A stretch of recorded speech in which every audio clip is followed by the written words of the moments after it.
Salut les amis, salut les petits loups. Alors, aujourd'hui, je vais vous donner 5 conseils pour bien régler votre appareil photo numérique ou votre caméra pour faire vos vidéos pour YouTube. A tout de suite. Salut les amis, salut les petits loups. Alors, pour avoir une bonne vidéo pour YouTube, ou pour ailleurs d'ailleurs, pas que pour YouTube, vous devez régler votre appareil photo numérique comme pour faire des photos, puisqu'en effet, une vidéo est la succession de 25 images par seconde en Europe, 30 aux États-Unis, PAL c'est CAM, donc en France, on utilise plus fréquemment 25 images par seconde.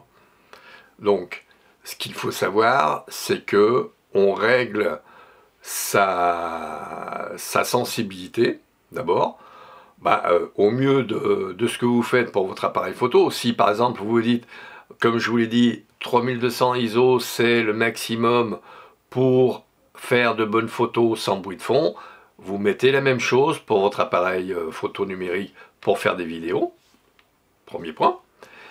Alors la vitesse d'enregistrement, alors c'est fonction du nombre d'images par seconde que vous avez choisi.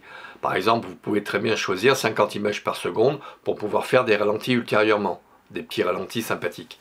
Donc, vous prenez 25 images par seconde, vous multipliez par 2 et vous avez votre vitesse d'enregistrement, le 50e de seconde.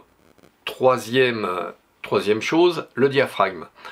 Choisissez un diaphragme entre 4, 5, 6 ou 8 pour avoir un plan relativement net, mais pas net à l'infini.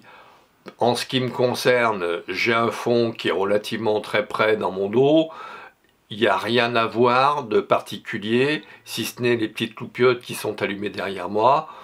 Mais bon, j'allais dire, il n'y a pas de détails à faire sortir. Donc, un diaphragme entre 5, 6 et 8 est amplement suffisant.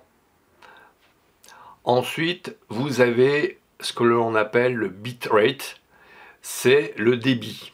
Alors, plus le débit est élevé et plus la qualité de la vidéo sera élevée aussi. C'est un petit peu, vous rajoutez de la netteté entre guillemets sur votre vidéo.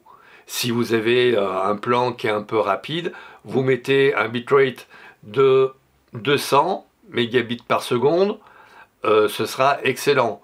En ce qui me concerne, je tourne en 150 mégabits.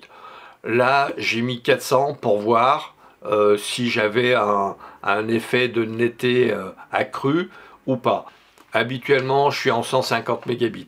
Donc, à vous de voir si le jeu en vaut la chandelle, parce que cela implique d'avoir des cartes relativement très rapides. Je n'irai pas plus loin, parce que dans cette vidéo, je vous ai donné les conseils que je souhaitais vous donner pour faire les bons réglages pour faire une bonne vidéo. Si vous avez aimé, comme d'habitude, likez, partagez, faites abonner et abonnez-vous, bien évidemment. Et puis je vous dis à très vite. Merci de votre écoute.